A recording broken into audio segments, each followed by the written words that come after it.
The New Year's is coming up. By the time the next episode airs, we will be in the month of January in the year 2025. The new year will have passed. Please be careful. Don't blow your hand off with a firework. Um, I wanted to see what Kraken we could give New Year's resolutions. Everyone has resolutions. I don't really do them because I don't want to lie to myself. I do that already. Um, why would I keep doing that? Um, and I was like, pick some players or, whoever to give a New Year's resolution. Um, whether it's Andre Burakovsky remembering how to use his shot and remembering how to play hockey well, or Matty Beniers going to the net consistently, even when he struggles. And even though he did snap his 19 game goal drought against Vancouver, making actual efforts to find those dirty goals when your shot that is the same shot isn't working for you. So Jade, we'll start with you. We'll go to Silvia, and then I will, I guess, be a little too honest with mine. I have two. I couldn't come up with a third, and you said one of them and implied the second already. So one of them is Burkowski, and just I'm gonna leave it there with what you said. Because I don't want to rant for too long. Anyways, and then the second is Matty Beniers and his speaking of inconsistency, him and his inconsistency so far this year. Um, he there's something about the way that he's playing that doesn't look like Matty to me this year, and I can't quite pinpoint what it is. So perhaps in the new year, uh, that will change, hopefully. Um, and yeah, I wish that I could even begin to explain like what exactly I think it is, but I've compared some of his game from last year, some of his game from this year, and there's just something that's off. I feel like he's not like, one of the things is like he's not quite as fast as he was last year, if that makes sense. Like he seems like he's just kind of moving differently, I guess. So I don't know what that's about, obviously, but New Year's resolution would be for him to potentially fix that. Yeah, you also both stole mine, but that's okay. My big one was Matty Beniers. I think, and I like circled. I was like, shoot more. I think a big thing with Matty Beniers that we've known, everyone's talked about for a really long time, is that he has, very high hockey IQ. He really knows how to play the game. I think he's playing a little too hard. I think he's like grinding a little too much, where the to the point that, and I think this to your point, Jade, I think he's overthinking a lot of what he's doing on the ice to the point where he does look a little bit unrecognizable to the player that we knew before, who's a little Hmm. bit more sure of where he was positioned on the ice, who was around him, things like that. And I saw this specifically with that Vancouver game this weekend, where I think it was him and Kako. They were like going to the net. Matty Beniers decides to pass, or no, Kako passes. Matty Beniers just like fully whiffs it. And I think it's he needs to just kind of find, if he's there and just take the shot. And I mean this goes for the entire team, but really, really Matty Beniers, who is kind of the future of the Kraken at this point. As at least that's what they're setting him up to be, is he has to be able to take that leadership and just really put like lead by example kind of thing. If we're going to be a team that shoots to score, then you need to shoot and start doing that now. So Matty Beniers, please shoot more. I would be so grateful. Um, I would love to see Chandler Stephenson just play a little bit better. Um, I there's a lot of graphs going around with the stats nerds, and they all look like this. And I wasn't very good in stats in college. I took one stats class because I was like, oh, this would probably be good for a journalist. But I know that when your graph looks like this, not very good. I would just love to see Chandler Stevenson play a little bit better. Um, and I think a big you know, New Year, New Me resolution for the Kraken. Um, I hope they find the power of friendship once again. I think we've talked about how weird the season is. I think the teams that, even if they're playing bad, at least they're having fun. I think a big part is that they look like they're having fun. The Kraken do not look like they're having fun on the ice half of the time. Especially when they're down, a few goals, they always look frustrated.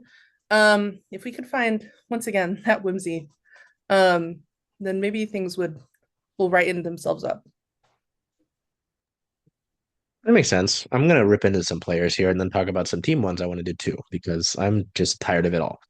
I'd like Jamie Alexiak. I think this was related to, I think Silvia said this on the internet during the Vancouver game. And this might relate to when Vancouver comes to town on Thursday. I don't know, is Kiefer? Is his first name Kiefer Sherwood? Mhm. It's fascinating. What a name. Was Exactly. just, hmm? He was just kind of doing whatever he wanted and running into any Kraken player. And it was just like, wow, you're just letting the little annoying kid at the park go and just slap you and then run away. It was just disappointing. It's not different than what the Kraken have been, and not a team that really sticks up for each other. The point was made, if this guy is a big rig, how come he isn't big rigging himself into players when, your own teammates are getting whacked? Like that has been a criticism of Jamie Alexiak is his size. He's a big guy. He doesn't really, you know, use that to his advantage. He doesn't make that known. That presence really isn't there for him. His game hasn't been there either this year. He's got a negative 3.7 offensive rating, which, I understand he's a defenseman, but I always thought he was viewed as someone who has more of an offensive game for a D man. Um, this year, mm, he's been relatively average to, average defensively for hockey stat cards, but it's just, I'd like to see Jamie Alexiak pick his game up. I don't, he's on a line, he's on the pairing, sorry, with Brandon Montour, and Brandon Montour looks, like shiny gold. And there's Jamie Alexiak, and I'm just kind of underwhelmed by him, and I've kind of been underwhelmed by him during his time as a Kraken, outside of maybe the 22-23 season when everybody had the magic pixie dust and played well, even Daniel Sprong. I'd like to see him pick his game up and look a little bit better.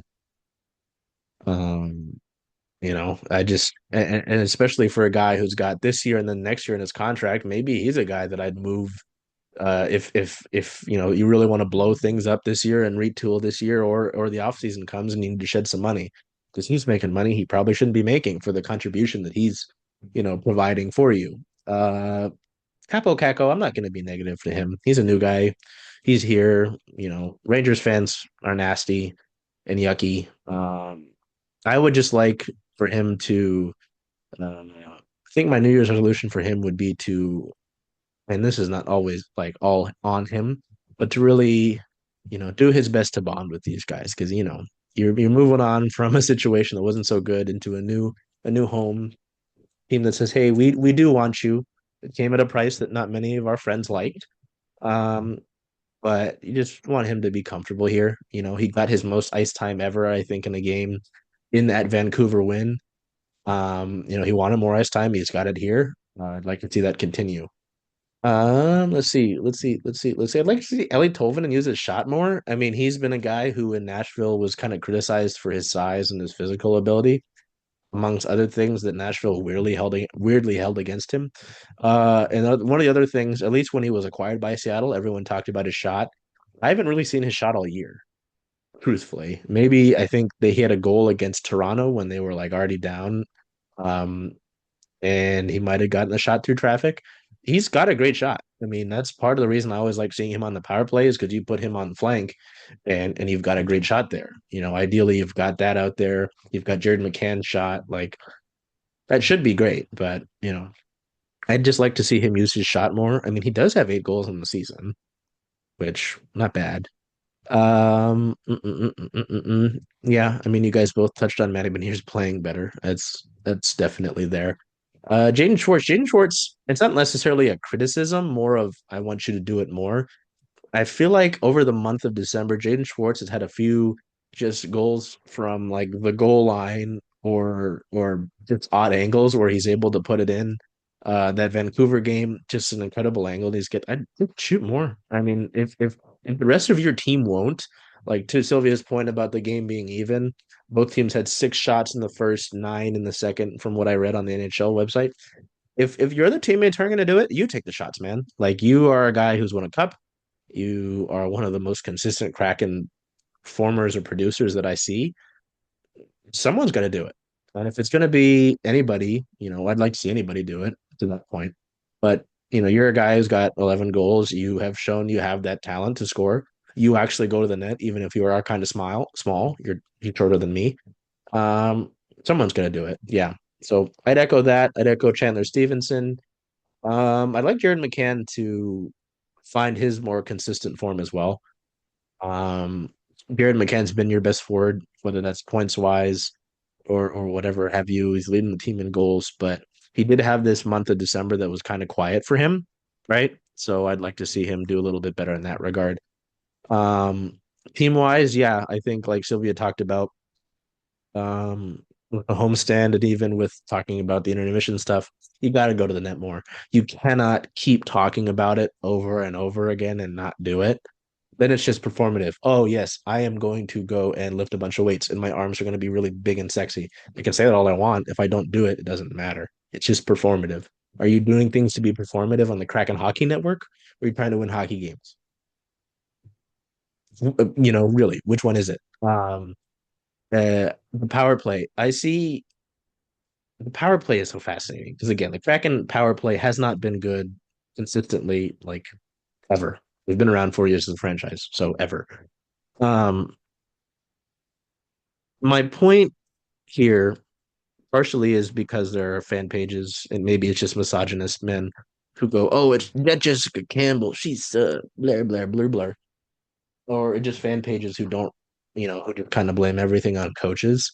One, as we've talked about on this show, right? You got to give these coaches grace considering it's their first year together as a unit, but also with this group, right? But also, it's like a hitting coach in baseball. You can tell these players all that they need to know about the power play and where the areas they need to attack are. If they don't go to the net, if they don't shoot in the right lanes that they have, to Sylvia's point that she also tweeted about during the game, follow at Los_Kraken.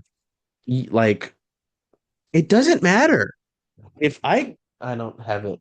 Oh wait, no, I do. Aha, I have my P6. Let's go. Oh, they're both wrong-handed for me. This is awkward. If I'm in the right shooting lane and I just like I freeze up, it doesn't matter. Like Jessica Campbell can tell you, okay, all of these movements, Jaden Schwartz is gonna go to the net. You're gonna have the goalie screen, you have the shooting lane. If I'm Vince Dunn and I'm not sending the puck on net, it does not matter. Right? You can tell them all of these things and you can prepare them as best you can. When they get on the ice, it is on them to do something about it. So let me come back here. Sorry about that. Gotta get you on the bench. Yeah, we'll see. Oh, and I said Vince Dunn, I wasn't lying. Um, it's just I think the power play is more on a players thing than anything. And like you see the great power plays in this league, they're typically with players who have been around forever around each other. They like practically live inside each other's walls at that point. Um, Kraken haven't had that. I mean, they've got a few guys who have been consistent on their power plays, like obviously Vince Dunn and Jared McCann have been there. Jaden Schwartz has been there. They put Matty out there, even though he has shown no offensive, improvement over his career so far. Um, I just think it's more of a players thing, personally. You now had two different coaching staffs on the power play, and they've sucked the whole time. But you've had largely the same amount of players, right? Right. So that, and then we've already talked about it. But my last resolution for the team, you've got to be more consistent. You've got we talked about it in our rants last week. Um, but playoffs are a long shot. I mean, they're still technically in play. It's a possibility, but outside of that, in terms of money in the business, you've potentially got an NBA team coming in here that will be playing in the same building. And if the Oakview Group does put in a bid, will be owned by the same ownership. You'll be sharing resources, and they happen during the same season. You will lose fans. People have already kind of lost the whole. Oh, we've got a new team. I want to go see it. Hockey is so fun. La la li, la la. what is a power play? How blissful that was. It's gone. It's gone. People, season ticket holders are mad. Fans who are not season ticket holders are mad. We are mad. Some of us. Silvia is always even keel. Put that on the record. Um, you have to be more consistent. You have to make the games interesting. You have to do the things that make these games entertaining. And that isn't always just shooting from the perimeter. It is going to the net. I mean, you've got big Capo Caco. I want him in front of the net. He's a big guy. People like that kind of stuff. So I don't know. Goals are fun too. Winning also generates money. So that would help. But it's just being consistent. I mean, fans go to games and they want to see they want to see something they know they can count on. If it's like I'm getting Jekyll and Hyde and it's more I don't know which one the bad one is. I'm sorry. If it's more negative than positive, are fans gonna want to come back? No. So that's my points. Yeah. Lots of resolutions, a lot of anger. Hey, Charles. Hey, Jen. Hey. Where are you going to watch all those Kraken away games? Kraken away games, making a push. I was thinking of coming here just because Rough and Tumble is the home of Circling Seattle Sports, only if that's okay with you. I mean, I love that idea. Hope to see you here.